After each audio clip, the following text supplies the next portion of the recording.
Good evening बच्चों, जय Shri Ram. Good evening.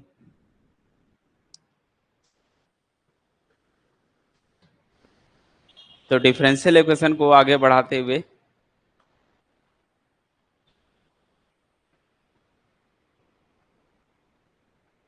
Differential equation में हमने क्या क्या कर लिया फर्स्ट ऑर्डर फर्स्ट डिग्री वाले क्वेश्चन के लिए।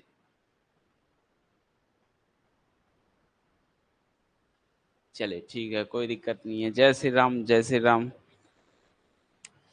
तो first order and first degree का जो है क्या होता है, जो dy बाई डी एक्स हमने पढ़ा था उसके सॉल्यूशन को पढ़ें, किस तरह से सॉल्यूशन निकालते हैं, वो सारी चीजें तो हम लोग कर लिए थे। ठीक है, चलिए ठीक है।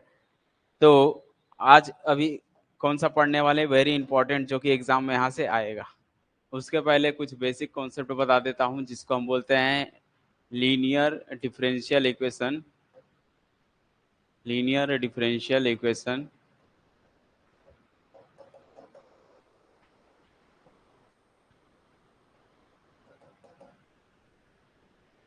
Of higher order, higher order, ठीक है, with constant coefficient, with constant coefficient.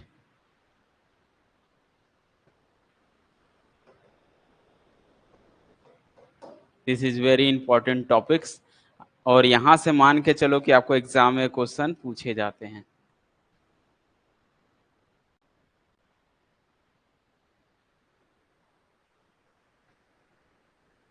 अभी होमोजीनियस यहाँ भी सिखा दूंगा, एक और होमोजीनियस टाइप का होता है, ठीक है, यहाँ से भी कन्वर्ट कर सकते हो। जब ये सबसे इजी और आसान मेथड है। वो जो अब तक पढ़ रहे थे ना, वो थोड़ा सा लेंदी मेथड होता है, ठीक है, जब वहां पर कांस्टेंट कोफिशिएंट ना मिले। अब यहाँ पर क्या है, जब आपको कांस्टेंट दिखाई देगा ना, तो और ज्यादातर क्वेश्चन यहीं से पूछे जाते हैं आपसे। वहां से तो एक नॉलेज के लिए था, क्योंकि वो बहुत बड़े बड़े उसके सॉल्यूशन होते थे, उनको निकालना। तो पूरे गेट के एग्जाम में खोज लोगे, आपको एग्जाम में क्वेश्चन आएगा, सॉल्यूशन अगर उधर से आएगा तो सॉल्यूशन नहीं पूछेगा, सिर्फ टाइप पूछेगा, ये कौन सा टाइप है, लीनियर है कि नहीं है, कि बर्नौली है ना, इस टाइप की चीजें वहां से पूछेगा। लेकिन अगर सॉल्यूशन पूछेगा, वो यहाँ से पूछेगा। 100% यहीं से क्वेश्चन आने वाले हैं, और आते हैं, और आएंगे भी, ठीक है। तो सबसे पहले देखिए क्या है, लीनियर होना चाहिए। लीनियर डिफरेंशियल इक्वेशन का मतलब क्या होता है, जिसका क्या होगा बताओ। लीनियर बोल रहे हैं मतलब क्या, लीनियर कैसे समझेंगे हम लीनियर है, बता सकते हो क्या ये लीनियर है? A0 into D to the power में n, इसको ऐसा लिख देता हूँ, लीनियर है ना।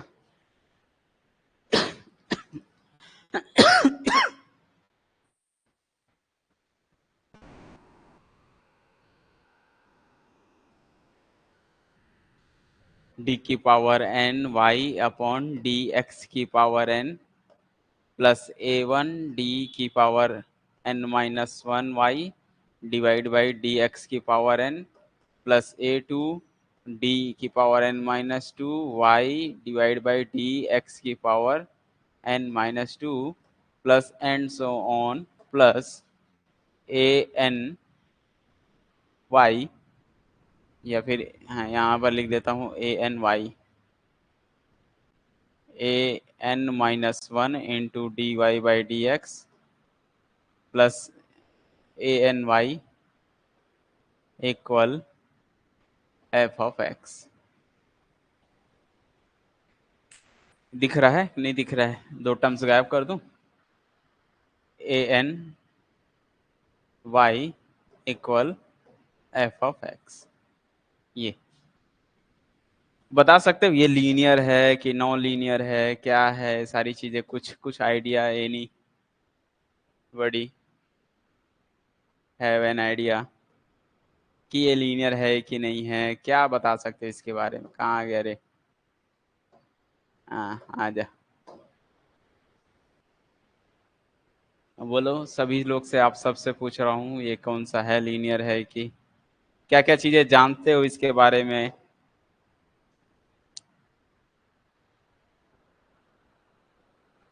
हेलो हेलो हेलो हेलो, आवाज आ रही है?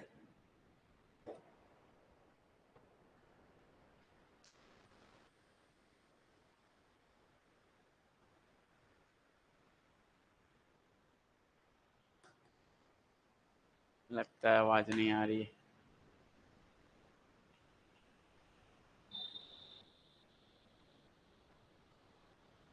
बताओ। हाँ तो बताओ फिर क्या है, जब आ रही है, आवाज आ रही है तो बताओ ये कौन सा डिफरेंशियल इक्वेशन है, क्या बता सकते हैं इसके बारे में? ऑर्डर पूछूंगा, डिग्री पूछूंगा, सारी चीजें बताओ। इस क्वेश्चन का अगर मैं बोलूं ऑर्डर बताओ कितना है, तो क्या जवाब दोगे? आप ये बताओ ऑर्डर है कि कितना है, डिग्री बता दो कितना है। लीनियर है कि नॉन लीनियर है?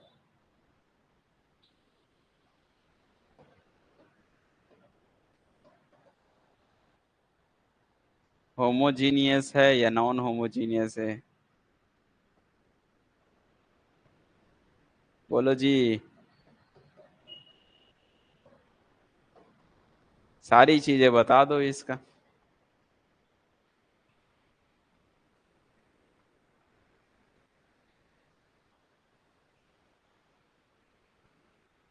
ओके, लीनियर है ये आप लोग बोल रहे हो, ठीक है, लीनियर तो है। ओके, यस, टिक कर देता हूँ, ये लीनियर है। लीनियर है, ठीक है। जब लीनियर हो गया तो फिर ये नहीं होगा, क्लियर है, नॉन लीनियर तो नहीं होगा फिर। ओके, ऑर्डर बोल रहे हो आप लोग, एन वेरी गुड, ठीक है, एन ऑर्डर का डिफरेंशियल इक्वेशन हो गया। और बताओ। कहाँ पर मिक्स दिख रहा है, कहाँ क्या है, बताओ, सोचो।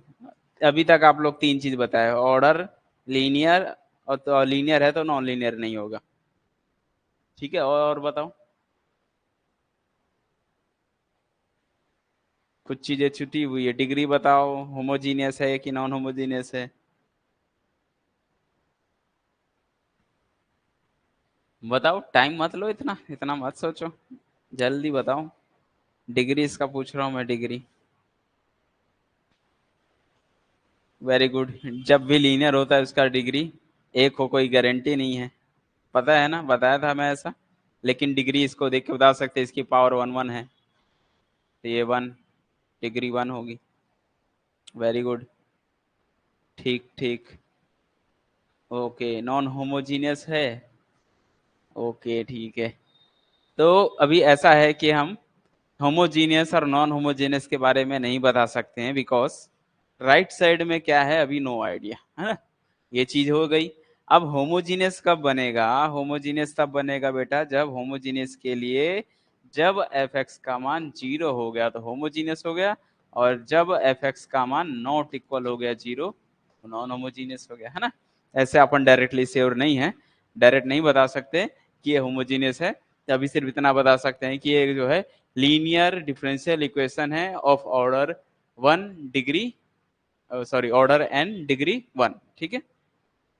क्लियर है सबको? तो ये जो है ना, और यहाँ पर देखो अच्छे से कांस्टेंट यूज हो रहा है, देखो यहाँ पर A one A two A three ऐसे ए एन, ये सारे कांस्टेंट यूज हो रहे हैं। और जब ये कांस्टेंट यूज हो रहा है तो इसीलिए इसको बोलते हैं हम लोग विथ कांस्टेंट कोफिशिएंट, यानी कि इसके कोफिशिएंट कैसे होते हैं, कांस्टेंट होते हैं। तो ये हमारे लिए बहुत इंपॉर्टेंट टॉपिक है, और यहाँ से क्वेश्चन हमेशा आता ही है, ठीक है। चलो, इसको और हम थोड़ा सिंप्लीफाई करें तो इस क्वेश्चन को जब भी एग्जाम में आएगा तो आप इसको इस तरह से ट्रीट कर सकते हो, ठीक है। डी की पावर में N plus A one D की power N minus one plus A two D की power N minus two plus and so on plus A N D की, डी हट जाएगा, ए एन बस बचेगा, और बाहर में आप y निकालोगे और राइट साइड में एफ एक्स लिखोगे। ये इसका एक और फॉर्म है, ठीक है। सब में हमने देखो यहाँ से y, यहाँ से y, यहाँ से y, यहाँ से y को कॉमन कर दिया है, और डी मतलब क्या होता है यहाँ पर, डी मतलब होता है ना डेरिवेटिव होता है, डी अपॉन डी एक्स होता है। अगर मैं बोलूँ डी स्क्वायर है तो क्या बोलोगे बेटा, डी स्क्वायर बटा डी एक्स स्क्वायर है। अच्छा कोई बोले सर डी क्यूब वाई बता दो कितना होता है, कोई दिक्कत नहीं है, डी क्यूब बटा डी एक्स क्यूब, ये तो डी है, वाई बोलेगा तो यहाँ वाई डाल देना। समझ में आई बात? चलो ठीक है। अगर सामने वाला बोले सर डी की पावर 4, टी का मतलब क्या होगा, कोई दिक्कत नहीं, इसका मतलब होता है डी डी अपॉन डी की पावर 4 टाइम एक्स के रेस्पेक्ट में, ठीक है, और टी है तो टी लगा देना यहाँ पर। तो ये नोटेशन हो गया। तो इस चीज को हम लोग यहाँ से क्या किए हैं, डी की पावर एन वाई को बाहर निकाल दिया, इसको डी की पावर एन बोल देंगे, ए वन डी की पावर एन बोलेंगे, एन माइनस वन, ऐसे चलते रहेंगे।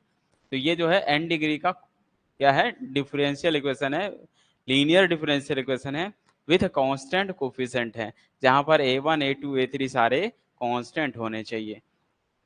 तो इस तरह का जब सॉल्यूशन होता है, इसको हम देख के बता पाएंगे कि ये होमोजीनियस है या नॉन होमोजीनियस है। तो उसके लिए राइट साइड को देखेंगे, राइट साइड में अगर जीरो होगा तो ये होमोजीनियस लीनियर डिफरेंशियल इक्वेशन बनेगा, और राइट साइड में अगर जीरो नहीं है तो वो हमारा नॉन होमोजीनियस बनेगा। क्या सब लोगों को इतनी सी चीजें क्लियर हो गई, सारी चीजें यहाँ तक आज अभी जो बताया हूँ, किसी को दिक्कत तो नहीं है?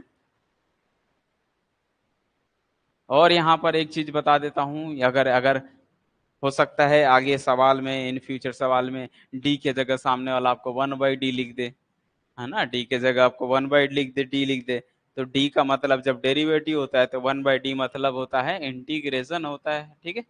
अच्छा 1/d स्क्वायर का मतलब क्या हो जाएगा, तो ये हो जाएगा डबल टाइम इंटीग्रेशन। बस सिमिलरली समझो, जैसे ये है वैसे वो है।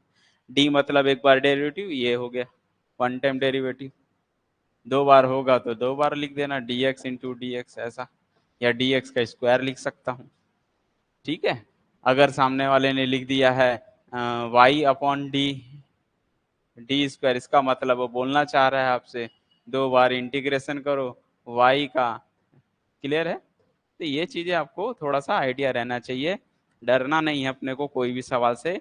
ऊपर में डी दिखेगा तो डेरिवेटिव, नीचे में आ गया तो इंटीग्रेशन, बस, ठीक है। अब यहाँ से हमारा आगे बढ़ते हैं इसको सॉल्यूशन निकालने के, कि अगर इस तरह का डिफरेंशियल इक्वेशन है तो इसके सॉल्यूशन क्या होंगे, ठीक है।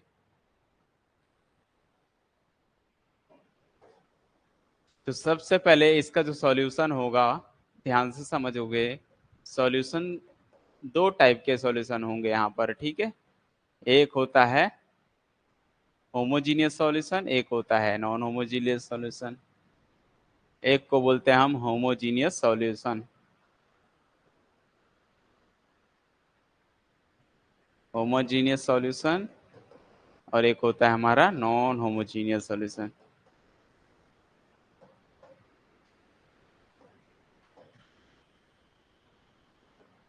अच्छा जी, ऐसा है। तो होमोजीनियस सॉल्यूशन भी का मतलब क्या होता है, होमोजीनियस सॉल्यूशन का मतलब होता है जो लेफ्ट साइड, ध्यान से देखोगे ये जो लेफ्ट वाला पार्ट है इतना वो होता है, ठीक है। तो मैं बता देता हूँ अभी आप लोगों को, फिलहाल के लिए अभी समझो होमोजीनियस सॉल्यूशन के लिए क्या करते हैं, इसको हम लोग यहाँ पर सी एफ के नाम से जानते हैं, सी एफ बोलते हैं। सी एफ का पूरा नाम क्या है, सी एफ का मतलब कॉम्प्लीमेंट्री फंक्शन, कॉम्प्लीमेंट्री फंक्शन,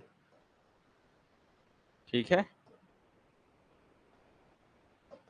हम लोग हर जगह सी एफ लिखेंगे। इसका जो सॉल्यूशन निकलता है उसको पी आई बोलते हैं, इसको हम बोलते हैं पर्टिकुलर इंटीग्रल, पर्टिकुलर इंटीग्रल बोलते हैं, ठीक है, या सॉल्यूशन भी बोलते हैं। तो हमारा जो मेन सॉल्यूशन होता है क्या निकल के आएगा, देयरफॉर जो y जो हमारा मेन सॉल्यूशन होता है वो जो होता है, अगर कोई हमारा non homogeneous linear differential equation है तो इसका सॉल्यूशन होगा y equal to C F plus P I. ये बचपन में हमने पढ़ा था, ये आप सब ने पढ़ा होगा, 12th क्लास में जब आए होगे तो y की value C F plus P I हम कैलकुलेट करते थे। तो यहाँ पर सी एफ कब निकलता है, होमोजीनियस होता है लेफ्ट वाले के लिए, और पी आई कब निकलेगा, जब आपका क्वेश्चन नॉन होमोजीनियस हो, ठीक है। इन केस हम बोल सकते हैं कि इफ, अगर आपका डिफरेंशियल इक्वेशन कैसा है, if differential equation is homogeneous, पता चल गया कि वो होमोजीनियस है। अगर होमोजीनियस है तो हमारे लिए अच्छी बात यह है कि अगर होमोजीनियस हो गया तो y जो सॉल्यूशन होगा वो सिर्फ और सिर्फ CF के बराबर हो जाएगा। इस समय इसका पी क्या निकलेगा, 0 निकलेगा। तो हम इसको निकालते नहीं हैं, डायरेक्टली बोलते हैं कि y बराबर CF होगा, पी निकालने की कोई आवश्यकता नहीं है। ठीक है, एक बार और अभी समझा रहा हूं, वेट। अगर आपका इफ डिफरेंशियल इक्वेशन कैसा है, is non homogeneous. Non homogeneous मतलब राइट साइड में कुछ ना कुछ है, ऐसा है तो y इक्वल 100%, उस समय पी निकलेगा और CF प्लस पी ही होगा। और ध्यान देना यहाँ पर पी कभी भी 0 नहीं होगा, ये चीजें ध्यान देना। क्लियर हुई? अभी समझा देता हूँ। कोई भी सॉल्यूशन कैसा होता है, डिफरेंशियल इक्वेशन का सॉल्यूशन मींस ये वाला डिफरेंशियल इक्वेशन, इस डिफरेंशियल इक्वेशन की बात कर रहा हूँ मैं, ठीक है, या फिर इस फॉर्म में।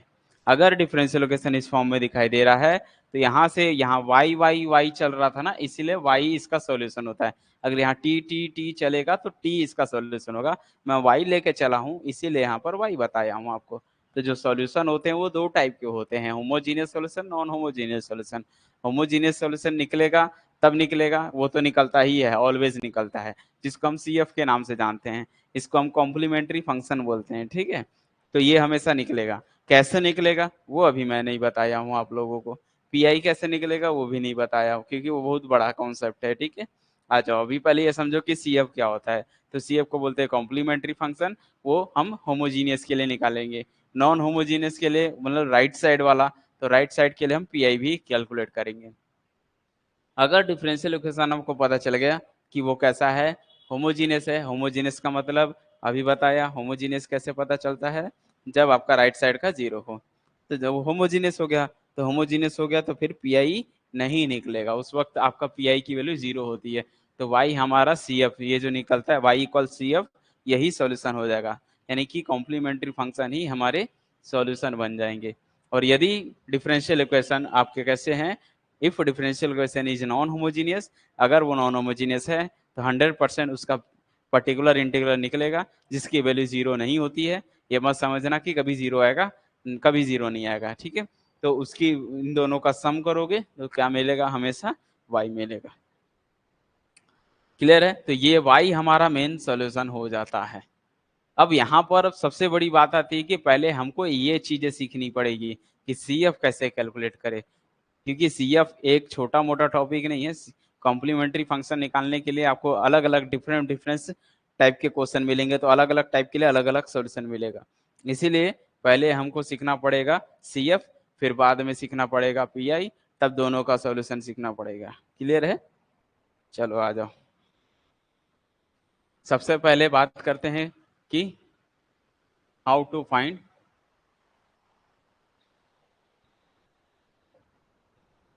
How to find CF।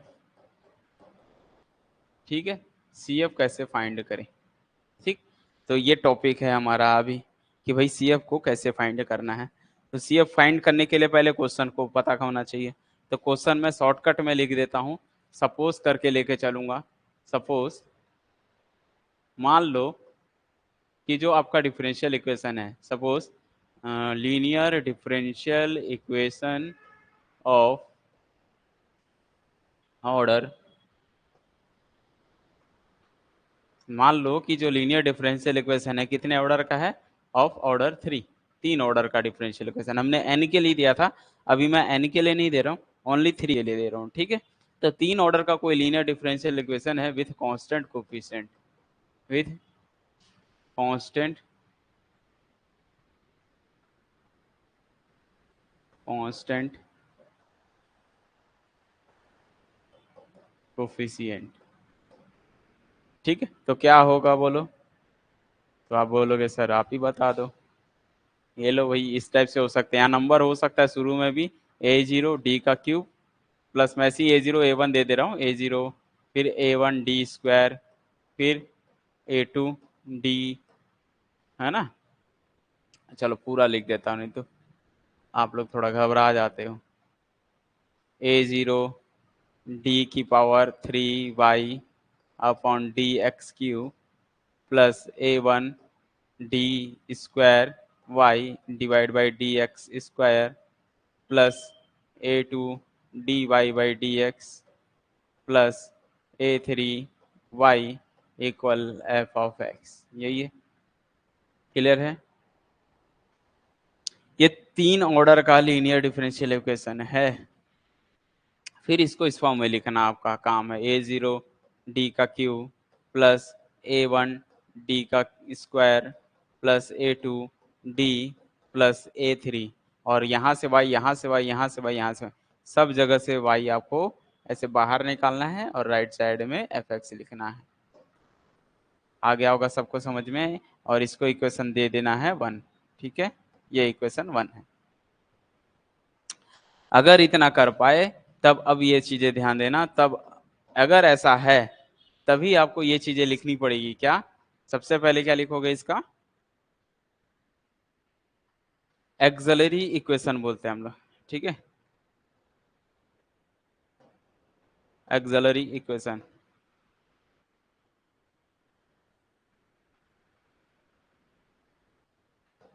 Axillary equation of equation number 1।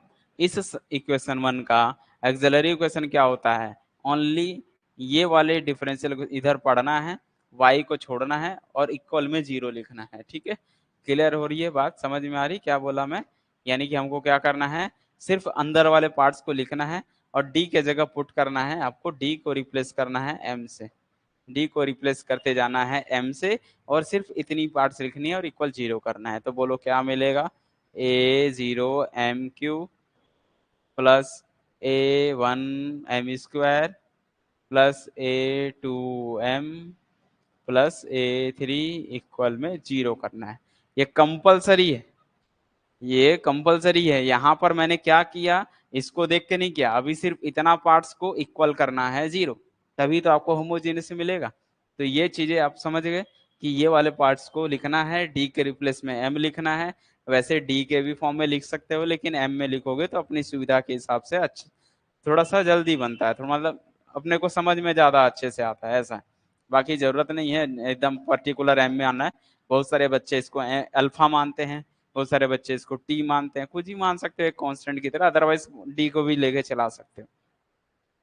तो फर्स्ट क्या करना है, CF फाइंड करने के लिए क्वेश्चन ऐसा दिया होगा, उसको इस फॉर्म में लिखेंगे, इसको फिर इस फॉर्म में कन्वर्ट करेंगे, और इस चीज को बोलते हैं एक्सिलरी इक्वेशन। इसका ये एक्सिलरी इक्वेशन है।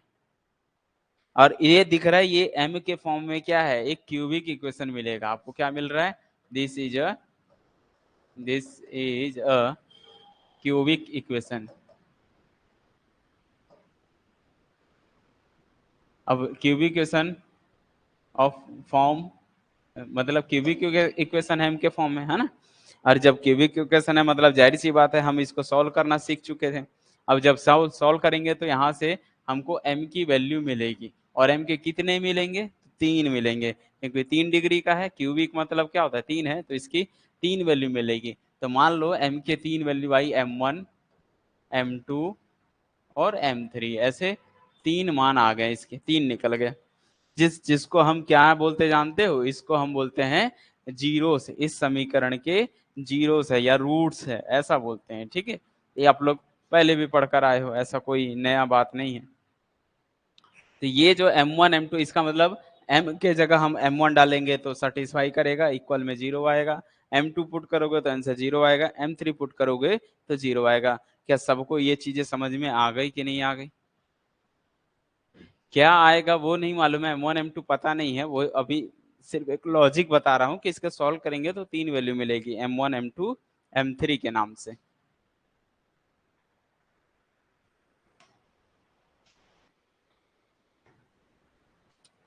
ठीक है, तो इसको हम रूट्स भी बोलते हैं।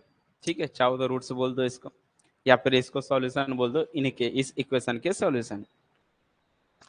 अब ऐसा कर लिए, अब क्या करेंगे, यहीं से हमारा CF अलग से कैलकुलेट होना चालू हो जाएगा। अब मैं सी एफ बता दूं, और सी एफ को यहाँ ना बता के मैं इसको नए पेज में बताता हूं जो कि अच्छे से समझ में आएगा। पहला, इफ, ध्यान समझना, मान लो m1 not equals to m2 not equals to m3, इसका मतलब तीनों के तीनों अलग अलग है, डिफरेंट है। m की जो वैल्यू है वो सारी कैसी है, अलग अलग है, लाइक 2 3 5 1 2 3 1 0 1, है ना, 1 0 -1, ऐसे डिफरेंट डिफरेंट वैल्यूज है। ये अलग नंबर, ये अलग नंबर, ये अलग नंबर। अगर ऐसा है देन इस केस में हम बोलेंगे बेटा सी एफ कितना होगा, तो सी एफ होने वाला है, डायरेक्ट लिखेंगे सी एफ बराबर, इसके लिए कांस्टेंट, इसके लिए 3 है तो इतनी 3 ठो बनेगा, तो C1 e to the power में m1 x लिखेंगे, plus C2 e to the power में m2 का नंबर लिखेंगे और x लिखेंगे, plus C3 e to the power में m3 x लिखेंगे। बस ये ध्यान देना जी कि यहाँ पर x क्यों आया, x इसलिए आया क्योंकि यहाँ पर हमारा फंक्शन x के रेस्पेक्ट में, x हमारा क्या था, इंडिपेंडेंट वेरिएबल है, x हमारा क्या है, इंडिपेंडेंट वेरिएबल है, इस वजह से हम वहां पर x लिखे हैं। अगर यहाँ t चला होता dy by D T, D square Y by D T, तो हम यहाँ पर t के फॉर्म में लिखते। ठीक है, आया समझ में, यस या नो, जल्दी बताओ, कहीं डाउट हो तो पूछ लेना। यदि मान लो दो ठोक सेम हो गया, m1 और m2 हो सकता है, होता है ना कभी कभी, और m3 जो है नॉट इक्वल है,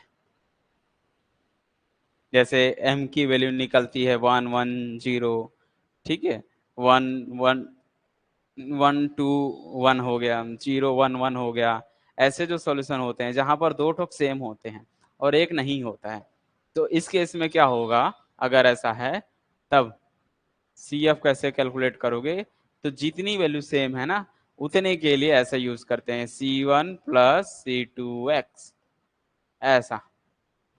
तो सेम हो गया, क्योंकि दोनों सेम को दो बार क्यों लिखोगे, तो दोनों में से एक जगह ऐसा लिखना है कॉमन करके, इसको e की पावर में m1 लिखो या m2 लिखो, दोनों तो सेम है, लेकिन यहाँ पर ना C1 प्लस C2 ना लिख के C1 प्लस C2x लिखते हैं। दो समान है तो एक x आएगा, तीन समान होता है एक और x बढ़ जाएगा, आएगा भी धीरे धीरे समझ में, देखते जाओगे भी।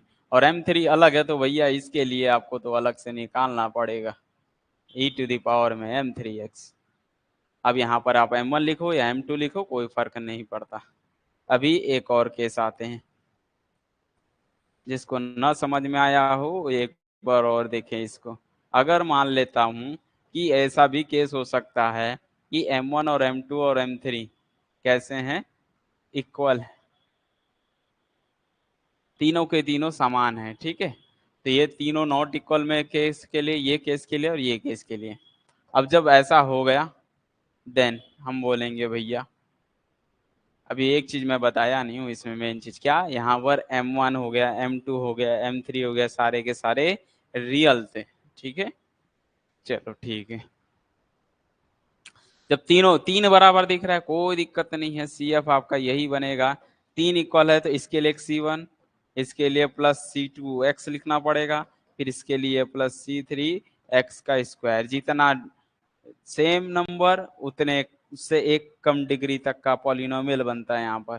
तो तीनों समान हो गया, तो तीनों से एक के लिए C1, दूसरे के लिए C1x, प्लस तीसरे के लिए C2x स्क्वायर, इनटू में e टू दी पावर में कोई भी लिखो, m1 हो या m1 m2 सब तो बराबर ही है। ये चीजें क्या सबको आया समझ में? फर्स्ट पॉइंट ये कहता है जब सब अलग अलग नंबर हैं तो C1 लिखना है, e टू दी पावर में पहला वाला नंबर लिख के लिख देना है, x लिखना है, प्लस C2 लिखना है, e टू दी पावर में m2x डाल देना, plus C3, C1 C2 C3 लिखना कंपलसरी, इट्स अ कांस्टेंट, ठीक है, ये एक कांस्टेंट है। अब कैसे पता चला भैया कांस्टेंट है, आपको मैं एक चीज सिखाया था क्या, कि अगर डिफरेंशियल इक्वेशन जितने ऑर्डर का होता है, अगर डिफरेंशियल इक्वेशन जितने ऑर्डर का होता है तो इसके सॉल्यूशन में उतने कांस्टेंट एग्जिस्ट करते हैं, बताया था कि नहीं बताया था? बस वही वजह से हमको यहाँ पर तीन तीन एम है तो तीन कांस्टेंट यूज करना पड़ेगा।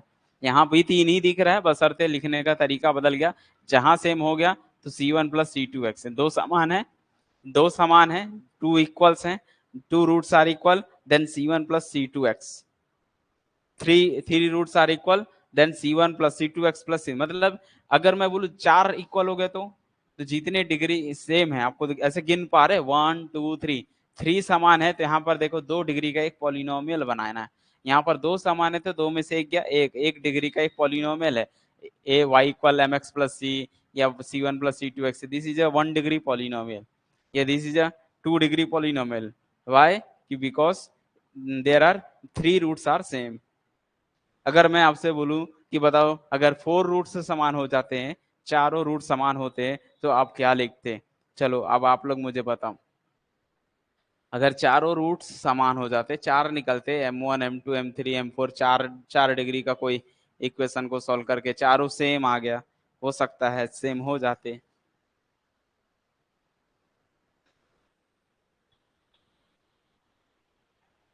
पार्शियल डिफरेंशियल तो अभी फिलहाल के लिए नहीं है।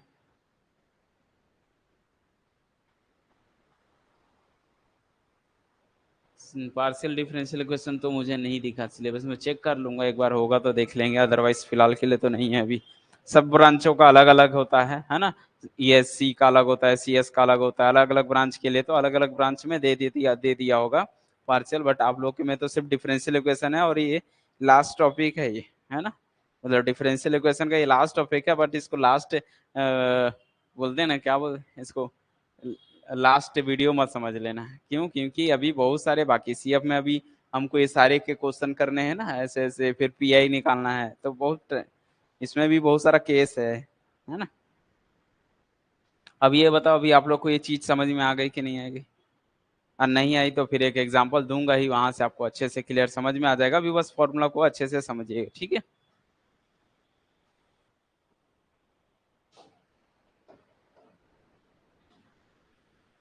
फोर्थ पॉइंट, चौथा पॉइंट ये कहता है कि इफ मान लो M1 कैसा है, M1 मान लो M की वैल्यू इस फॉर्म में मिल जाए, अल्फा प्लस आई बीटा के फॉर्म में हो, और जब भी अल्फा प्लस बीटा होगा तो माइनस बी उसका सॉल्यूशन होता है। आप लोग को पता होगा कि नहीं पता होगा? वेरी गुड, ठीक है, समझ गए। तो जब ये 4 समान हो जाएंगे तो एक और बढ़ा देंगे, C4 x⁻³ कर देंगे, ठीक है, क्लियर है। चलो वो तो बात की बात हो गई अब। Very good. अब ध्यान से समझना, ये आप लोगों को पता होगा, अगर किसी इक्वेशन का 2+3 अगर सॉल्यूशन है तो 2-3 भी इसका सॉल्यूशन होगा। ये आप लोग को याद रख लेनी चीजें। कॉम्प्लेक्स कभी भी अकेला नहीं होता, इसके साथ हमेशा इसका 2 कॉन्जुगेट भी साथ में चलता है। क्लियर हुई बात, समझ में आई? जैसे आप मार्केट में गए होगे, जब भी आप क्या लोगे, एक पेन खरीदोगे, अगर जब भी आप क्या एक पेन खरीदते हो तो पेन के साथ हमेशा वो पेन का ढक्कन जरूर देगा। अगर ढक्कन नहीं है वाले हैं, टिप टॉप वाले हैं, तो कोई दिक्कत नहीं, टिप टॉप तो दे रहा है ना, मतलब उसका नीब को अंदर करने का एक जगह जरूर देता है। क्लियर है? नहीं आ रहा है समझ में? तो हमेशा पेन के साथ या तो ढक्कन रहता है या रिफिल, समझना है रिफिल समझ लो, तो पेन है तो उसके साथ रिफिल भी रहता है साथ में, खाली पेन ऐसा नहीं देता है, वो हमेशा उसके साथ रिफिल देता है। सिमिलरली जब भी अगर 2+3 है, जैसे आप यूं कहूँ ऐसा दूसरे लैंग्वेज में, कि जब भी आप वह एक पैर का अगर आप शूज खरीदने जा रहे हो तो वो आपको दूसरा पैर भी देगा, आपको लेना है लो, फेंकना है फेंक दो, आपकी मर्जी, लेकिन वो देगा तो दोनों का रेट के हिसाब से देगा। ये नहीं बोलोगे कि अरे भैया हमारा तो हमको सिर्फ एक ही, हमारा एक ही पैर है तो एक ही पैर का दो, दूसरा मत दो, तो वो बोलेगा भैया लेना तो दोनों पड़ेगा, बाकी आप एक ठो रख दो या फेंक दो। क्लियर है सभी को? तो वो उसका जोड़ी होता है, कुछ चीजें हमेशा जोड़ी, जिसको हम बोलते हैं बेटा पेयर, हमेशा युग्म में चलता है। कोई चीज ऐसा होता है जो हमेशा पेयर के फॉर्म में होता है, उसको तोड़ नहीं सकते, वो दुनिया का दस्तूर है, उन जोड़ी को तोड़ नहीं सकते। अब वो जोड़ी कौन सी जोड़ी है वो आप भी समझ गए होंगे। क्लियर हो गया? तो वैसे ही कॉम्प्लेक्स का भी रूल होता है, कॉम्प्लेक्स भी हमेशा जोड़ी के फॉर्म में चलता है। मतलब अगर कहीं 5-4 किसी इक्वेशन का रूट्स है तो 100% 5 + 4 आयोटा भी रूट्स होगा। तो कितने रूट्स मिल जाएंगे बेटा? 2 रूट्स तो ऐसे ही मिल जाएंगे। क्लियर है? सबको आ रहा है समझ में? दिमाग में घुस रही है कि नहीं घुस रही है, ये पहले बताओ। कि अगर आपसे सामने वाला रूट्स बोले फाइंड करो, तो अगर एक कॉम्प्लेक्स है तो समझ लो 2 कॉम्प्लेक्स होंगे। कभी भी कॉम्प्लेक्स एक के फॉर्म में नहीं होते, 1 3 5 ऑड नंबर में नहीं होते। होंगे तो 2 होंगे, अदरवाइज 4 होंगे, अदरवाइज 6 होंगे। इस तरह के रूट्स कॉम्प्लेक्स रूट्स पाए जाते हैं। Complex roots always exist in even order. Clear है? यस या नो करके कमेंट करो। यहाँ सर क्लियर हो गया, ये समझ में आ गया? नहीं आया तो भी बता दो, कुछ तो बोलो, ऐसे चुप मत रहो। तो m बराबर अगर अल्फा प्लस माइनस आई बीटा के फॉर्म में अगर है, और तीसरा रूट्स मान लो m3 ही है, तो कोई दिक्कत नहीं। अभी मैं 2 के लिए बता रहा हूं। अगर ऐसा है, ओके चलिए ठीक है। तो अगर m की वैल्यू अल्फा प्लस माइनस आई बीटा के फॉर्म में है, तो इसका मतलब ये कॉम्प्लेक्स हो गया। और कॉम्प्लेक्स के लिए हम CF कैसे कैलकुलेट करेंगे? तो CF आपको निकालना पड़ेगा e⁻⁴ में ये अल्फा लिखना है, x लिखना है, ब्रैकेट बनाओगे। दो है, दो ठो दिख रहा है ना प्लस और माइनस के लिए, तो एक C1 कॉस बीटा लिखोगे और x plus C2 sign beta x। ये फॉर्मूला चेंज हो जाता है जब कॉम्प्लेक्स हो, अदरवाइज सबके लिए यूज नहीं होगा।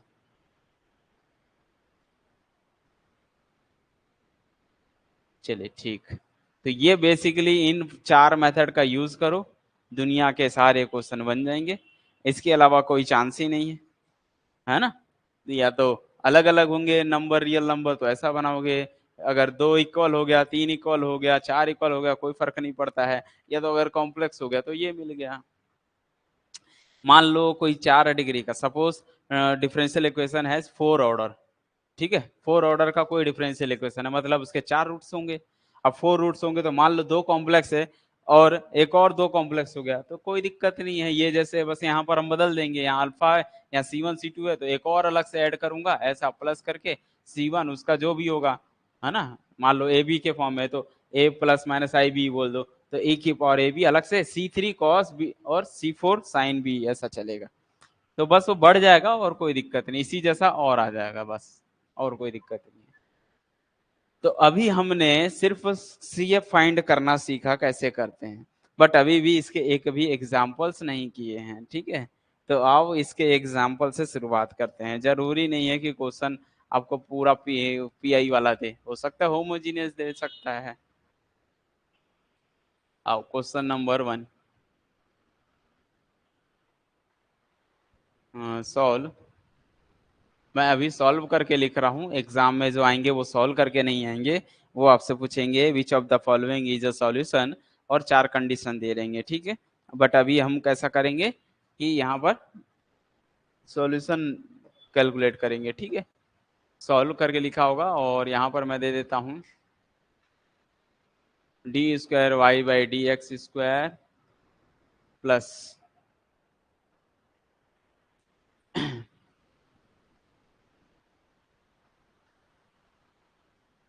दे देता हूँ यहाँ पर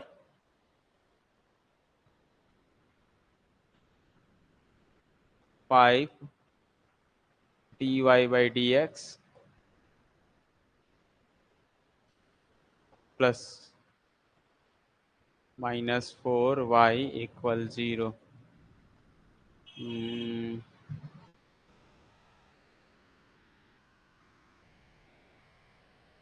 ये दिखा हूँ। आप पहले ही मेरे को ये बताओ, ये पूरा डिफरेंशियल इक्वेशन कौन सा है, इसका कॉन्सेप्ट बताओ। Order, degree, linear, linear non linear, homogeneous non homogeneous, सब चीज एक लाइन में लिख कर बताओ शॉर्टकट में, तभी हम आगे बढ़ेंगे, तभी आपको पता चलेगा कि ये कौन सा है। हम्म चलो जल्दी बताओ। बताओगे तो हम लोग जल्दी जल्दी सॉल्व करेंगे, अदरवाइज तो फिर तो टाइम लग जाएगा।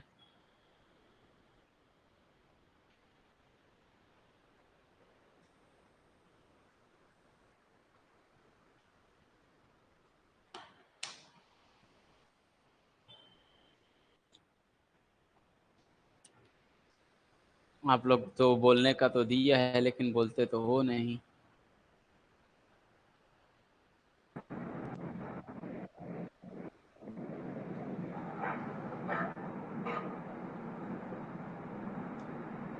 चलिए ठीक है, okay, that's good.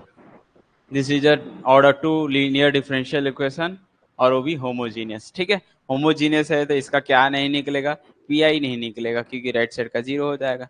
Okay, very good. चलिए ठीक है, सबसे पहले हमने क्या बताया आपको बेटा, इसको पहले कन्वर्ट करो, किस फॉर्म में, इसको इस फॉर्म में लिखने की कोशिश करो, D square Y plus 5 dy और -4, और अगर सब में से y बाहर निकाल लोगे तो और अच्छी बात है, यहाँ से y निकला, यहाँ से y निकला, ठीक, ये बना ऐसा, ऐसा बना, और बाहर y इक्वल में 0 लिख दिया। उसके बाद क्या निकालते हैं हम, इसका एक्सिलरी इक्वेशन निकालेंगे। ठीक है, वेरी गुड। तो हम क्या निकालते हैं, शॉर्टकट में लिख देता हूँ एक्सिलरी इक्वेशन। एक्सिलरी इक्वेशन क्या होता है बताओ, एक्सिलरी इक्वेशन बताया था, डी के रिप्लेस में m डालते हैं तो ये बनेगा m square plus 5m minus 4 equal 0। Hello. यहाँ से m की वैल्यू निकालनी है। m की वैल्यू निकालने के लिए कैसे कर सकते हैं इसको, अरे भैया ये तो 5 दिया हुआ है, 5 है तो मतलब ऐड करने पर 5 आना चाहिए, मल्टीप्लाई करने पर 4 आना चाहिए। तो हम क्या बोल सकते हैं, m स्क्वायर प्लस का 4m, गड़बड़ हो गया क्या, क्वेश्चन शायद रॉन्ग है कि कहाँ है, 4 एकम 4, 4 और 1 5 तो होता है, लेकिन ये जब दोनों माइनस में होगा तभी ना जुड़ेगा, ये 5 होगा, है ना, तो ये 3 होना चाहिए था सपोज करो। तो चलो कोई दिक्कत नहीं है, ये ऐसे नहीं बनेगा, तो ये इसको डायरेक्ट सॉल्यूशन नहीं निकलेगा, कोई दिक्कत नहीं है, इसका सॉल्यूशन नहीं आएगा। नहीं आएगा तो इसको क्वाड्रेटिक में सॉल्व करना पड़ता है। -m बराबर पढ़े हो आप लोग, नहीं पढ़े हो, अरे आप लोग तो पढ़े नहीं होगे ये वाला फॉर्मूला, श्रीधराचार्य फॉर्मूला पढ़े हो, ये है, अगर A X square plus B X plus C बराबर 0 अगर है, तो x बराबर होता है -b plus minus under root में B square -4ac divide by 2a। Clear है, जिनको नहीं याद हो उनके लिए ही लिखा हूँ, ये मत समझना कि हम सबके लिए लिए लिखे हैं, ये उनके लिए लिखे हैं जिनको न आइडिया हो। ठीक है,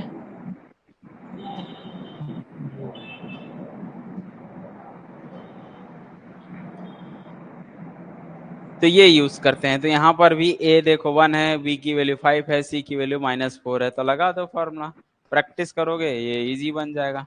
तो क्या बनेगा, m की वैल्यू निकलेगी, m की वैल्यू माइनस लगेगी, b की वैल्यू कितनी है माइनस का, यहाँ पर 5 है, प्लस माइनस लिखते हैं अंडर रूट में b का स्क्वायर, 5 का स्क्वायर करोगे 25 आएगा, -4ac करोगे, a का मान 1 है, c का मान -4 है, तो ये जो है 4ac की वैल्यू -4, और डिवाइड बाई 2a, 2 × 1, डायरेक्ट निकल रहा था क्या,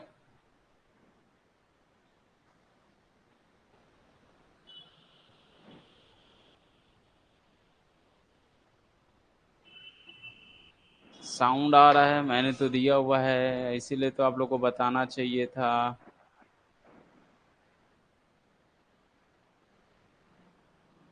बाकी लोगों को क्लियर है क्या, यस या नो करके बताओ।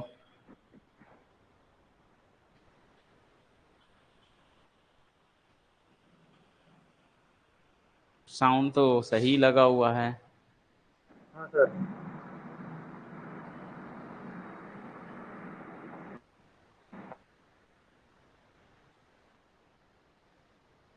साउंड तो सही है, बाकी सब लोग को क्लियर है, किसी को ऐसा तो नहीं कि बाहर की एक्सटर्नल साउंड आ रही है,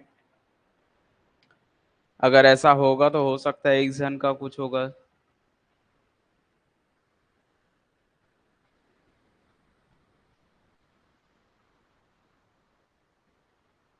अच्छा, और किसी का आ रहा है,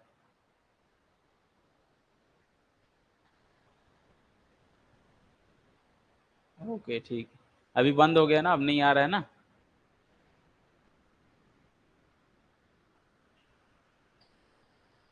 ठीक है, डायरेक्ट से आ रहा है, कोई दिक्कत नहीं है, डायरेक्ट से भी आ जाएगा, ऐसे भी आ जाएगा, जिनसे बना तो ठीक है, नहीं बना पर डायरेक्ट इसलिए मेरे को मुश्किल लग रहा था क्योंकि ये जो है 5 है ना, डायरेक्ट नहीं आएगा। आप डायरेक्ट से कैसे ला दिए? डायरेक्ट से नहीं आएगा क्योंकि -4 और प्लस कर दिया ना। अगर आप -4 -1 लोगे तभी -5 मिलेगा, बट यहाँ +5 चाहिए तो पॉसिबल ही नहीं है। और जब तक एक प्लस और माइनस नहीं करोगे तब तक ये माइनस नहीं आएगा, क्योंकि यहाँ पर क्या होता है, यहाँ पर वो नंबर्स को हम ऐड करते हैं, सब्ट्रैक्ट करते हैं, हम मल्टीप्लाई करते हैं, ठीक है। तो ये चीज़ ऐसे नहीं आएगी, इधर से ही आएगा। चलो देखते हैं।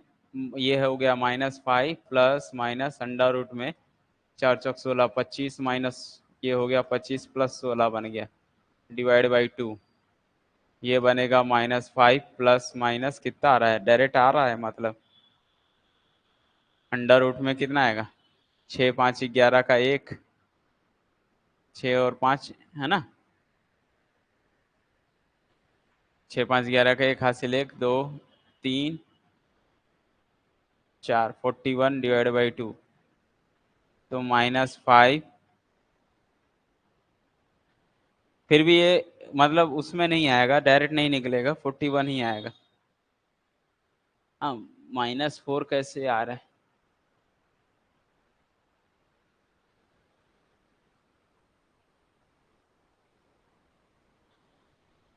कॉमन नहीं आएगा,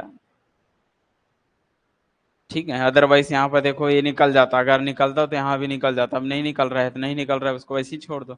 तो एक रूट से बोलूँ, अगर मैं बोलूँ बटा m1 कौन हो गया, तो m1 हो गया -5 प्लस अंडर रूट में 41 डिवाइड बाई 2 हो गया, और m2 कौन हो गया -5 माइनस अंडर रूट में 41 डिवाइड बाई 2 हो गया। ऐसा अगर ऐसा हो गया तो ये चेक करो, अगर मैं आपसे बोलूं बताओ m1 और m2 दोनों सेम है या अलग अलग है? बोथ हैव सेम और डिफरेंट, क्या जवाब दोगे? ये दोनों सेम नंबर हैं या अलग अलग नंबर है? हम्म, जल्दी बोलो, सेम नंबर है या डिफरेंट नंबर है? मैं सिर्फ इतनी सी पूछ रहा हूँ आप लोगों से।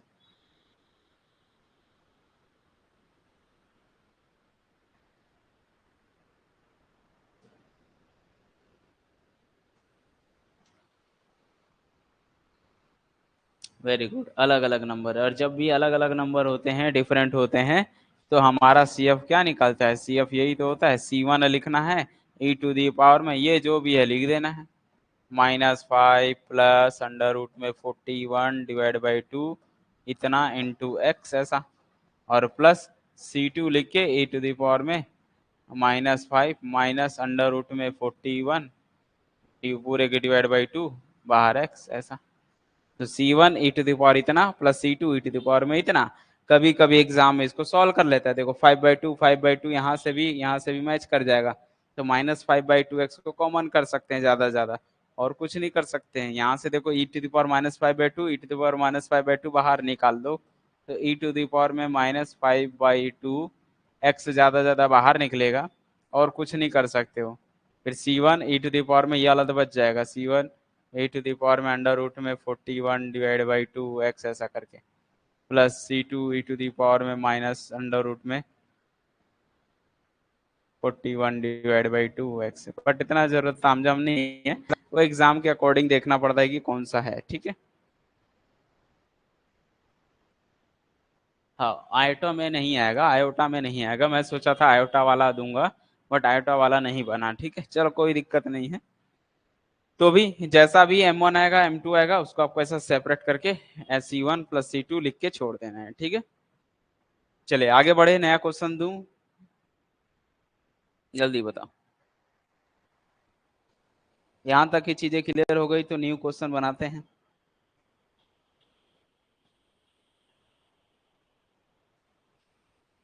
बोलो।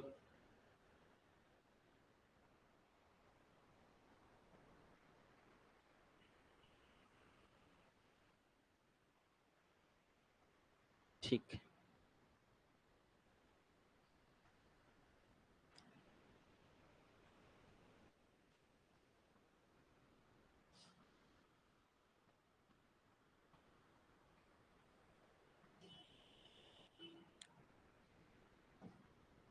चलिए क्वेश्चन नंबर 2 सॉल्व। और डिफरेंशियल इक्वेशन दे देता हूँ डी स्क्वायर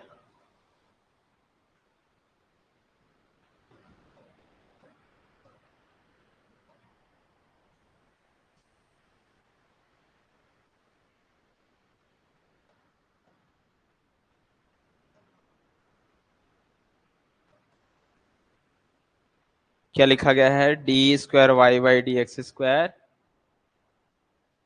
नहीं समझ में आया? लास्ट स्टेप में कुछ नहीं, ई टू द पावर में देखो, ये ई टू द पावर में अलग है ना, -5/2 इंटू एक्स। एक्स का मल्टीप्लाई दोनों साइड जाएगा, इधर भी जाएगा, तो -5/2x E to the power -5/2x common कर दिए हैं। C1 ये वाला बच गया, अंडर रूट में 41/2x वाला और 40 ये माइनस वाला, ये बच गया, उसको लिख दिए, है ना। उसको और कुछ नहीं किया, यहाँ से हमने कॉमन कर दिया। ये वाला रूल पढ़े हैं ना, ई टू दी पावर में अगर अल्फा प्लस बीटा है तो इसको E to the power alpha into E to the power beta करते हैं। तो यहाँ से जो है E to the power -5/2 minus under root में 41/2, इधर भी एक्स इधर भी एक्स, अलग अलग करोगे तो E to the power -5/2 X अलग से into E to the power में माइनस का या 41/2 एक्स ऐसा निकलेगा। तो ये वाला चीज इधर आया है तो सेम उधर भी आएगा, तो वहां से हमने कॉमन करके ये निकाल, देखो ये वाला चीज से यहाँ से ये और ये वाले से यहाँ से कॉमन निकाला हूं, तो ये इनटू में है, इसीलिए इनटू में बन जाता है। ठीक है, आधार समान होती घातें जुड़ जाती है, उस हिसाब से -5/2x को हमने इनटू में बना के कॉमन करेंगे तो ये लाइन मिल जाएगा। क्लियर है? चलिए ठीक है, तो वो एक फॉर्म दे सकता है सॉल्यूशन में, वैसा मिल सकता है। ठीक है, चले मिलेंगे, अभी उस तरह से बहुत सारे सॉल्यूशन मिलेंगे, अभी आते हैं इस सवाल को हल करते हैं। अब क्या लिखा हुआ है, इसको सॉल्व कीजिए बोल रहा है, तो पहले तो इसको लिखो D square plus 8d plus का 15 बाहर वाई। अरे एग्जाम में देगा ना बेटा, ये सब लिखने की जरूरत नहीं है, अरे एक्सिलरी इक्वेशन क्या, ये डायरेक्ट लिखो एम स्क्वायर 8m प्लस 15। ठीक है, क्लियर है? ये तो मैं सिर्फ समझाने के लिए कर रहा हूँ, एक्चुअल में जो सही तरीका होता है सॉल्यूशन बनाने का वो बता रहा हूँ, बट आपको एग्जाम में ऐसा नहीं करना है। ठीक है, एक जन ने आंसर भी बना दिया, वेरी गुड। तो जब भी एग्जाम में हमको थोड़ा सा फॉरवर्ड करना है, तो इसको पहले डायरेक्टली ऐसा डी स्क्वायर की जगह एम लिखो, ये बनेगा M square plus 8m plus 15 equal 15 equal 0। और आपको पता होगा 5 3 15 भी होता है और 5 3 8 भी होता है, तो इसको हम तोड़ सकते हैं, M square plus 3m plus 5m plus 15 equal 0। यहाँ से m कॉमन लोगे तो m प्लस 3 मिलेगा, यहाँ से 5 को कॉमन करोगे तो m प्लस 3 मिलेगा, दोनों साइड से देखोगे तो m प्लस 3 कॉमन करोगे तो एक्स्ट्रा बचेगा m+5 इक्वल 0। तो यहाँ से m की दो वैल्यू आ गई, कौन कौन सी, -3 -5। अगर ऐसा हो गया तो CF क्या होता है, CF होता है C1 e to the power में -3x plus C2 e to the power में माइनस का 5x। क्लियर है सभी को? यस या नो? आगे पीछे लिख सकते, कोई फर्क नहीं पड़ता।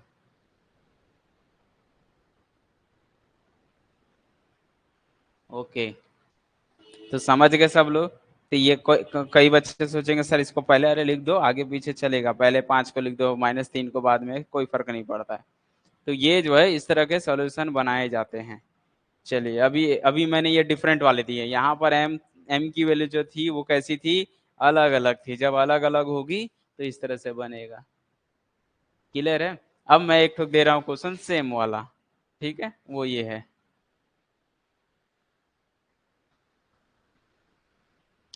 क्वेश्चन नंबर तीसरा, solve.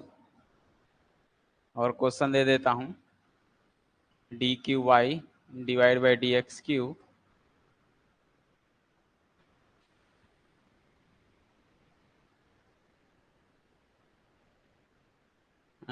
D square Y by D X square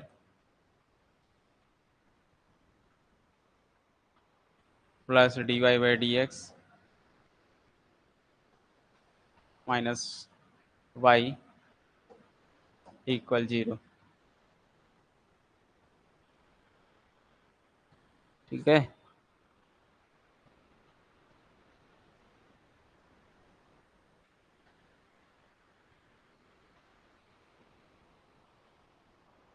और इसी को ना ध्यान देना, इसी को आप वाई बोल देना, क्योंकि उस वक्त आपका जो वाई निकलेगा ना, वाई चल रहा है तो वाई की वैल्यू मिलेगी और यही सी एफ होगा, Y equal to C F हो जाएगी। ठीक है,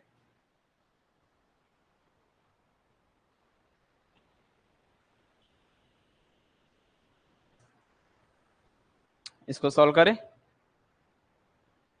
तो देखिए क्या लिखा हुआ है क्वेश्चन। ये ऑर्डर 3 का डिफरेंशियल इक्वेशन है, लीनियर है और होमोजीनियस है। अभी तक हमने होमोजीनियस पर काम कर रहे हैं। ठीक है, तो चलिए सबसे पहले इसको देखोगे तो क्या लिख सकते हैं इसको,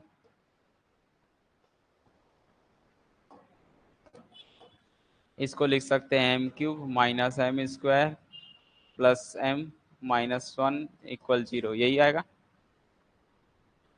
ये कहीं ना कहीं देखो, ये अच्छे से किसका है, ये एम माइनस 1 का होल स्क्वायर होल क्यूब का फॉर्मूला है।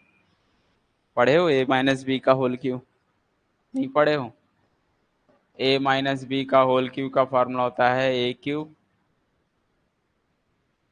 Minus B cube plus 3ab² minus 3ab²। आप ए के जगह 1, ए के जगह एम, बी के जगह 1 डालोगे तो यही आ जाएगा। देखो एम माइनस 1 का होल क्यूब, एम का क्यूब माइनस 1 प्लस 3 एम, 1 का स्क्वायर 3m वाला पॉजिटिव आएगा, माइनस 3 उल्टा लिख दिए हैं क्या, बी ये है, जब इसका स्क्वायर होता है यानी कि 3m होगा, 3d होगा, तो ये माइनस होगा, ये माइनस को ये प्लस करो, ये माइनस करो। अब क्लियर है? यहाँ से माइनस 3m माइनस 3 दोनों सेम लिख दिए क्या, माइनस 3a² भी, तो 3m²।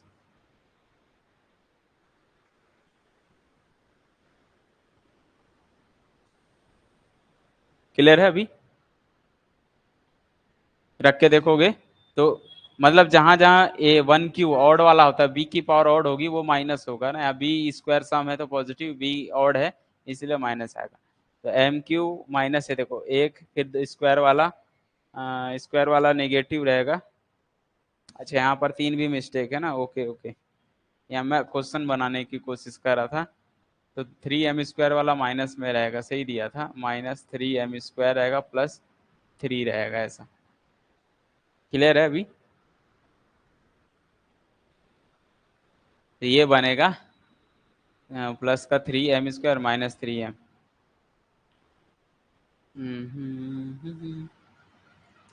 m² minus 3m, m³ minus 3m² plus 3m minus 1 equal 0।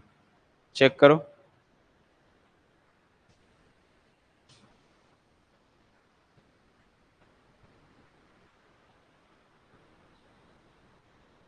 अभी क्लियर है? यस या नो, जल्दी बताओ।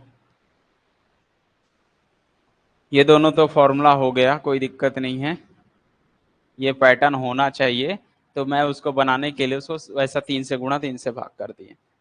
अब देखो, देख के बता सकते हो, ये m माइनस 1 का होल क्यू को डिनोट कर रहा है, तो m की वैल्यू कितनी कितनी आएगी,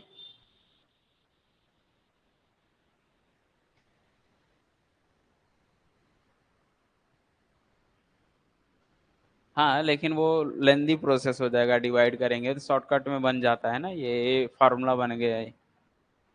मैं 3 देना चाह रहा था, गलती से वहां 3 भूल गया था लिखना।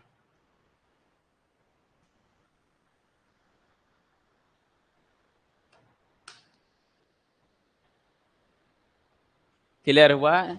यहाँ -3 यहाँ +3 है। अगर मैं सॉल्व करूं तो ये देखो ए क्यूब, इस फॉर्मूला के हिसाब से देखो, ए और बी, ए के जगह एम डालो, बी के जगह 1 डालो, तो ए के जगह एम क्यूब आएगा, बी के जगह 1 डालोगे तो 1 का क्यूब, तो 1 ही आ जाएगा। यहाँ भी -1 है।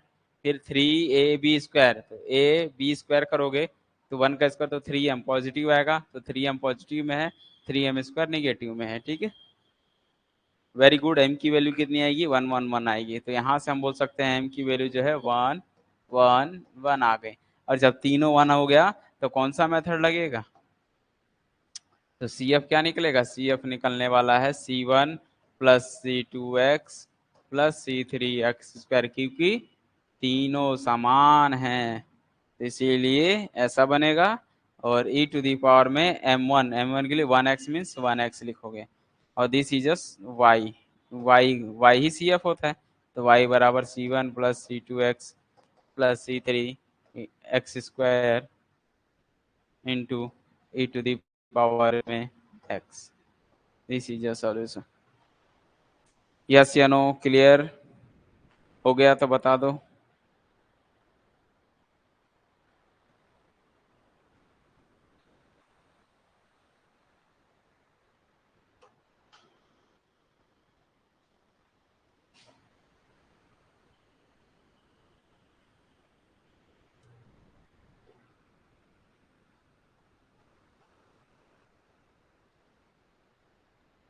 क्या समझ नहीं आया ये बताओ।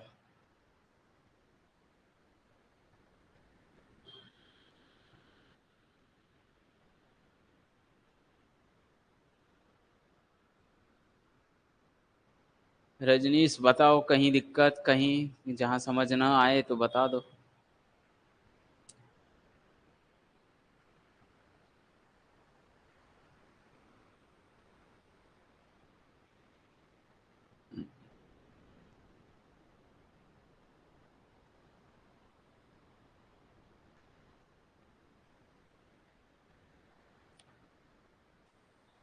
तीन बार है ना, m की 3 बार मिल जाती है जीरो, तो 3 बार करोगे, m की वैल्यू यहीं से मिल गई ना, तीनों सेम है ना। पढ़े नहीं हो इस टाइप का चीज? जब 3 बार होता है तो इसको ऐसा लिखा जाता है, m-1, m-1, m-1, ऐसा 3 बार लिखोगे, इक्वल 0 करोगे तो यहाँ से तीनों से 1 1 1 मिलेगा।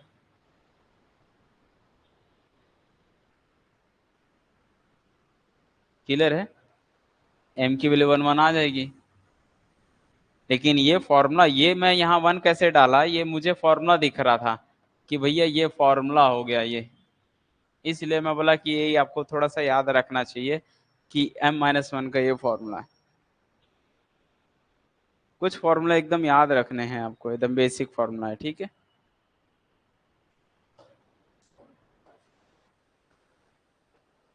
Question number 4, solve d² y/dx² plus 4 dy/dx plus का 4 इक्वल में 0। बता सकते हो इसका क्या बनेगा? ट्राई कर सकते हो। Can anyone try? हो जाएगा कि नहीं हो पाएगा? सारी चीजें बताओ।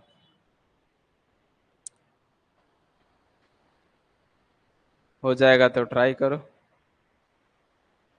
Just is a simple question, root से निकालने हैं, लगा देना है, देखना है कि आपका कौन सा है, उन्हीं में से आएगा जो अब तक हमने पढ़ा है।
m की वैल्यू -2 कितनी आ रही है,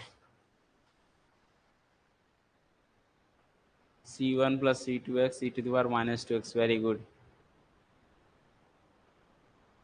वेरी गुड। m+2 का होल स्क्वायर, ठीक, समझ गए। तो ऐसे जो है, इसीलिए मैं बोला कि बहुत सारे बनाते बनाते और आपको पता रहना चाहिए कि ये कहीं ना कहीं ये m प्लस, ये क्या है, ये m+2 का होल स्क्वायर ही तो है, इसको तोड़ोगे तो वही तो आएगा। तो यहाँ से m की वैल्यू मिलेगी -2 मिलेगी, दोनों अल सेम है, तो CF क्या निकलता है, c1 + c2x लिखना पड़ेगा क्योंकि दोनों सेम है, ऐसा। और इसी को y बोल दो, खत्म कहानी। समझ गए कि नहीं समझे? तो सेम वाले भी हमने बता दिया, डिफरेंट वाले भी बता दिए, कॉम्प्लेक्स वाला अभी तक नहीं मिला, मिलेगा भी, देखते जाओ।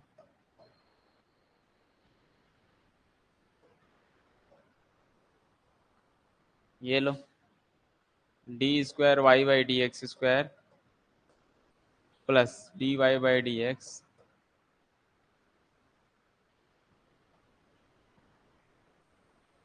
Plus y = 0। ये कॉम्प्लेक्स वाले हो गए। दो मेथड, तीन मेथड तो मैं करा ही दिया, डिफरेंट वाले, सेम वाले, ठीक है, दो ठोक तो हो गए। ये कॉम्प्लेक्स वाला है। कॉम्प्लेक्स रूट्स कभी भी नहीं निकलेगा, उसको निकालने के लिए आपको फॉर्मूला यूज करना पड़ेगा, -b + -√, में समथिंग निकाले थे ना, वही एक मेथड है, और कोई मेथड नहीं है। और कहाँ से सॉल्व कर पाओगे इसको, नहीं निकलेगा ये। तो इसको तो सबसे पहले कन्वर्ट करोगे,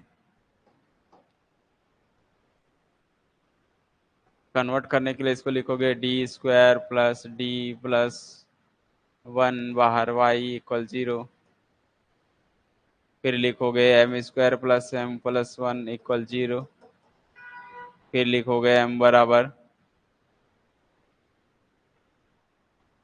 -1 प्लस -√, में b का स्क्वायर, b1 है 1, -4ac डिवाइड बाई 2a,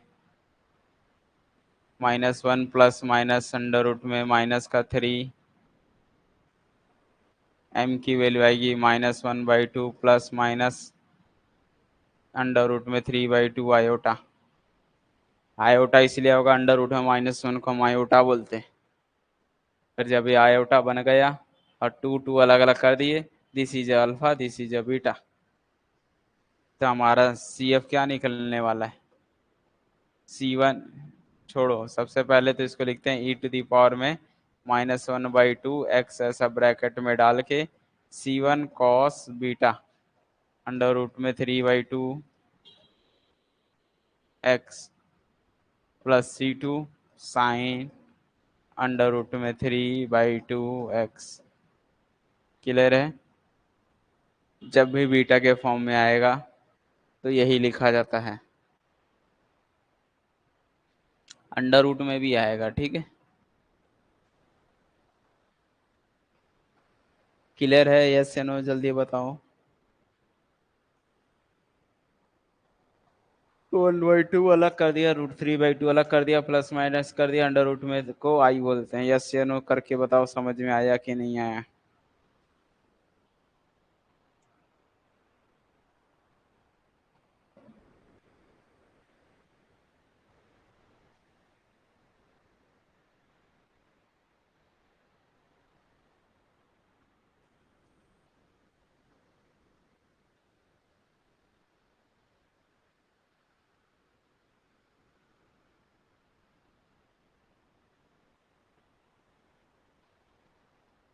चलिए ठीक है, अब अभी तक हमने दो ही पर काम किया था, जरूरी नहीं है कि हमेशा दो पर ही दे, दो से ज्यादा भी दे सकता है ना।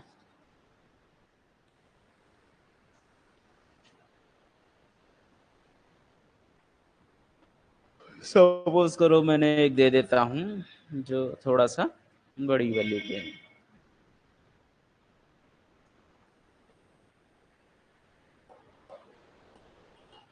चलिए वेरी गुड, सही है।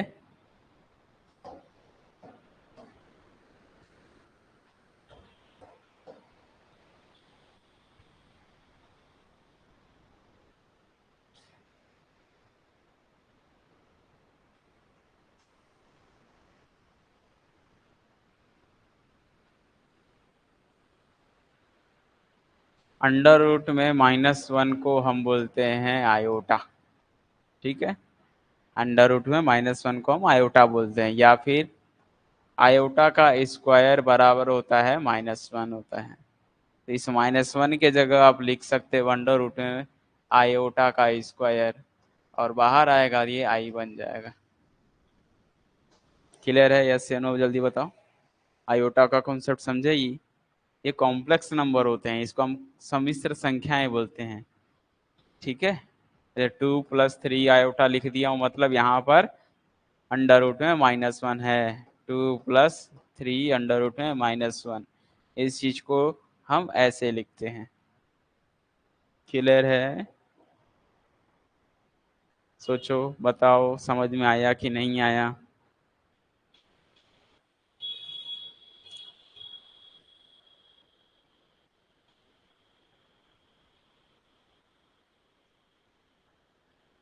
हाँ, तो कभी भी ये चीजें याद रखना है, ठीक है। 11th क्लास से वैसे इसको पढ़ते हैं। अगर आप 11th क्लास नहीं किए हो, मान लो अगर आपने पॉली किया है, तो वहाँ हो सकता है डिप्लोमा में पढ़ा होगा, बट ये 11th क्लास का कॉन्सेप्ट है ये।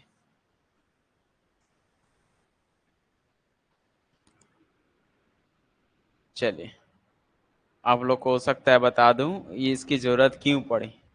सामने वाले ने पूछता है कि भैया हमको कॉम्प्लेक्स नंबर की जरूरत क्यों पड़ी। समझ रहे हो बात को?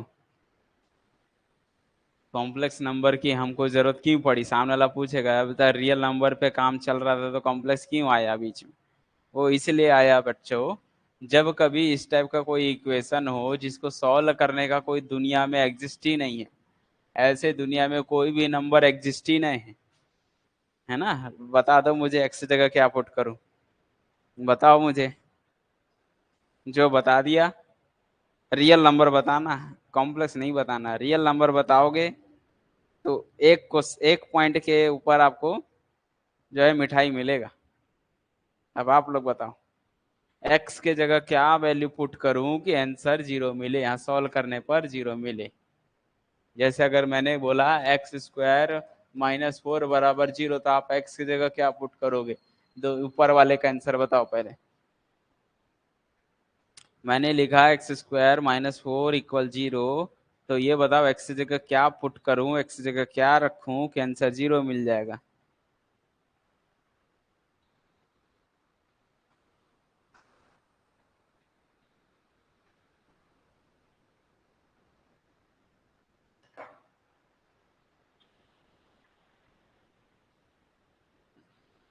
तो यहाँ पर तो 2 भी पुट कर सकते हो, -2 भी पुट कर सकते हो, ठीक है। सिर्फ 2 ही नहीं है, -2 भी है, क्योंकि -2 का स्क्वायर भी 4 ही होता है, ठीक है। तो भी सॉल्व करोगे 0 ही मिलेगा। तो वहां पर आप 2 पुट करो या -2 पुट करो, दोनों इसका सॉल्यूशन है। लेकिन यहाँ यहाँ तो कोई है ही नहीं। आप बोलोगे सर अरे ये क्या गड़बड़ हो गया है। यहाँ पर आप x की जगह क्या पुट करोगे कि आंसर 0 मिलेगा? आप बोलोगे सर -1 नहीं होता बेटा, -1 का स्क्वायर पॉजिटिव होता है। तो ये जो है 1 हो गया, और ये 1 हो गया, ये 2 हो गया, तो 0 नहीं मिलेगा। 0 लाने के लिए कुछ दिमाग लगाओ। तो बड़े बड़े वैज्ञानिक जो बैठे थे ना, उन्होंने अपना दिमाग लगाया कि यार ये 0 तो तभी हो सकता है जब यहाँ पर मैं अंडर रूट में -1 का स्क्वायर करूंगा, तब जाके 0 होगा। अरे भैया ये कैसे हो गया? उसने ऐसा सोचा कि अगर अंडर रूट में -1 का स्क्वायर, तो अंडर रूट में जो भी होता है उसका स्क्वायर करते हैं तो -1 आता है, पता होगा। जैसे अंडर रूट में 3 का स्क्वायर करूंगा तो आप क्या बोलोगे? 3 होगा सर। तो ऐसे ही बेटा सामने वाले ने दिमाग लगाया, अपना माथा पच्ची लगाया, बोला अगर हम अंडर रूट में -1 का स्क्वायर कर दे, +1 कर दे, तो 0 हो जाता। लेकिन फिर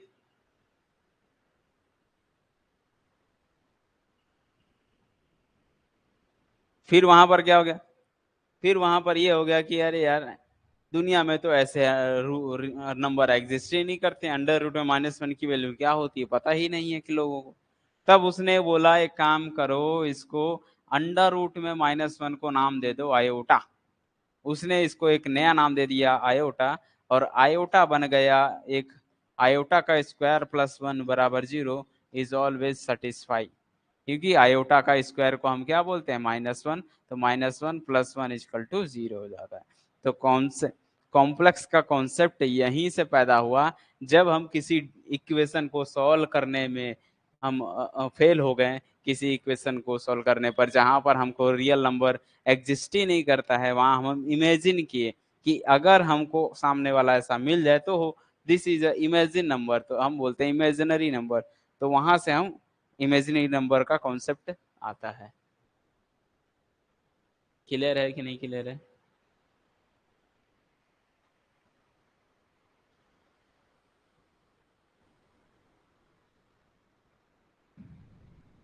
तो इसीलिए तो बोला है कि मिठाई दूंगा करके, क्योंकि मुझे पता है रियल नंबर है ही नहीं ना, रियल नंबर बताओगे तब तो दूंगा, रियल नंबर तो ऐसा है ही नहीं। समझ में आ गया आप लोगों को कि कॉम्प्लेक्स नंबर क्यों आया दुनिया में? इसलिए आया कि कुछ ऐसे इक्वेशंस को सॉल्व हम करने के लिए हमको कोई रियल नंबर ना मिले, तो वहां पर हम बोलते हैं वो हमेशा एक कॉम्प्लेक्स देगा। आप लगा सकते हो दिमाग, बोलते हैं ना, दिमाग दौड़ाओ बुद्धि लगाओ, हैं? अगर मैं ये दे दिया तो आपको नहीं लगता अरे यार एक तो प्लस करना है और एक्स की जगह क्या पुट करूं कि आंसर 0 मिले?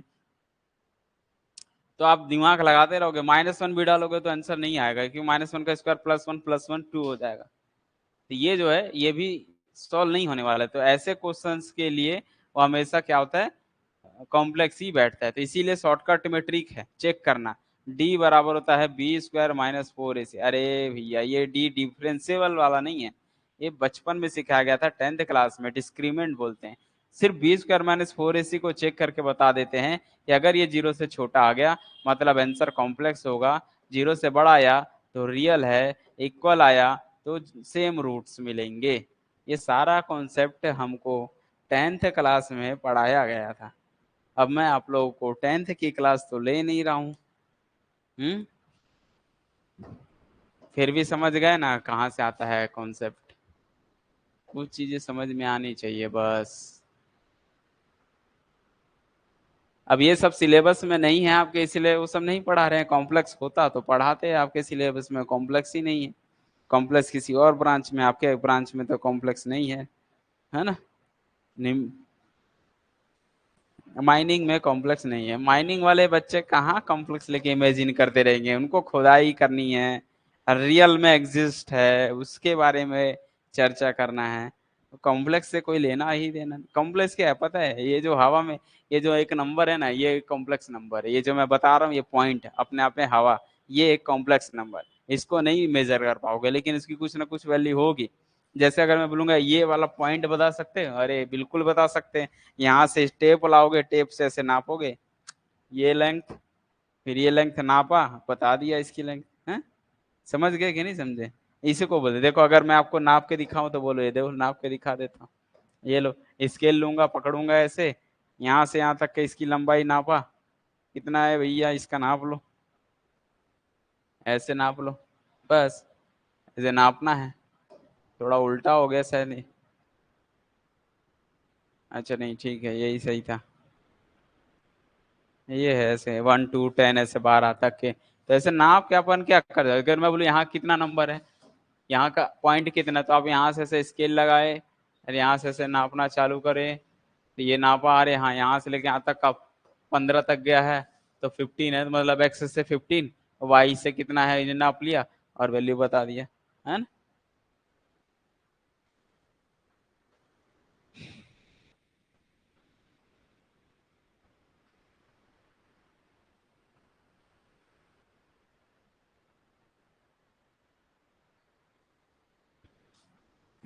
चलो कोई दिक्कत नहीं है, अभी सब समझ में आ जाएगा। देखो जब ऐसा है ना, हम लोग भी जब पढ़ते थे ना, हम लोग भी बहुत गधे थे, ठीक है। लेकिन क्या होता है कि जब हम खुद से स्टडी करते हैं ना तो उसको ज्यादा, मैं इतने सारे बुक पढ़ा हूँ, अभी आपको मैं दिखा रहा हूँ एक बुक, हो सकता है आप लाइव देख सकते हो तो देख लो।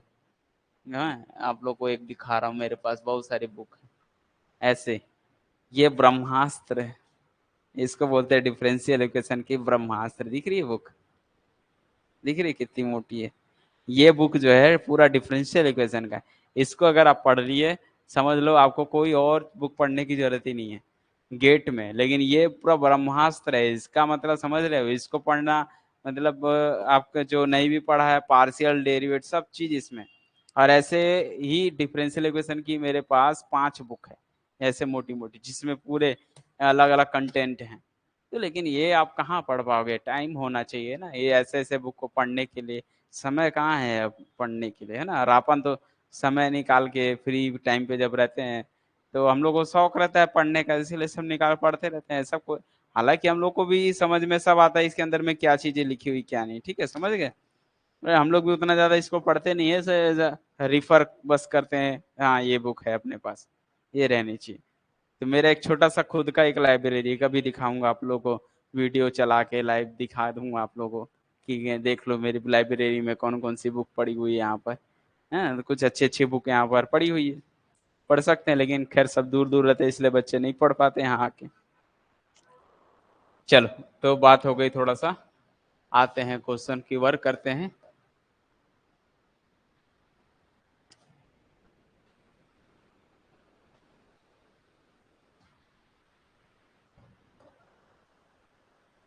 ठीक है।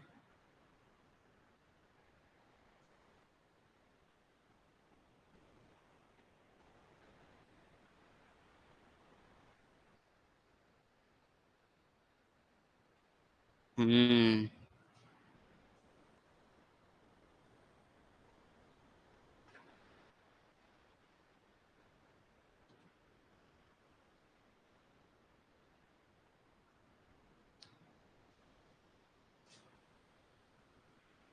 बस बस एक क्वेश्चन लास्ट, एक क्वेश्चन करूंगा उससे ज्यादा नहीं, ठीक है। एक क्वेश्चन लास्ट कर लो, छोटा सा क्वेश्चन है, मैं खुद करा दूंगा स्पीड से। D⁴ -6 D³ -6 D³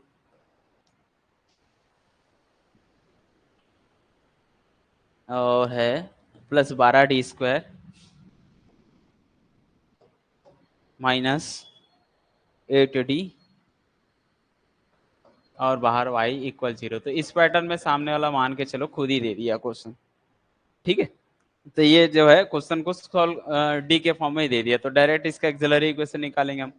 axillary equation क्या होता है, m⁴ -6m³ +12m² -8m = 0। अब आपको दिख रहा है, अरे यहाँ से तो m कॉमन है, निकाल लियो। m कॉमन निकालोगे तो ये m³ -6m² +12m -8 बनेगा =0।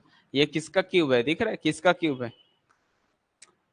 लॉजिक समझो, ये तो m बन गया, लेकिन ये कहीं ना कहीं क्या है, ये m-2 का होल क्यूब तो है। अच्छे से देखो फॉर्मूला के, a का क्यूब b का क्यूब 8 आएगा, 3ab तो 3m² यानी कि, और m 2 दूनी 4 हो गया, तो 2 2 जा 4 3 जा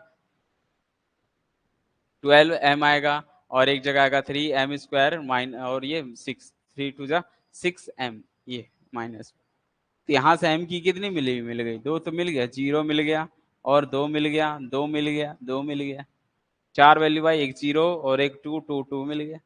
तो सी एफ क्या मिलेगा भैया, सी एफ 0 के लिए क्या करोगे, C1e⁴0x लिख दे, तो अलग है ना, ये तो अलग से बेचारा है। लेकिन ये दोनों तीनों तो सेम है ना, जब सेम हो जाते हैं तीनों भाई भाई बंधु हो गए, तो बंधु हो गए तो कैसे लिखोगे, C2 + C3x + C4x², ऐसा बनाना पड़ता है ना। एक कांस्टेंट, फिर एक x वाला, फिर एक x² वाला, और e⁴ 2x लिखना पड़ता है। अब बोलो सबको समझ में आया कि नहीं आया, यस या नो करके कमेंट करो। अच्छा लगा तो तालियां मारो, नहीं अच्छा लगा तो फिर। तो ये कॉन्सेप्ट तो हमने आज कर लिया पूरा कंप्लीटली सीएफ का। नेक्स्ट क्लास में हम करेंगे पीआई की क्लास, है ना, जहां पर हम पर्टिकुलर इंटीग्रल को सॉल्व करेंगे।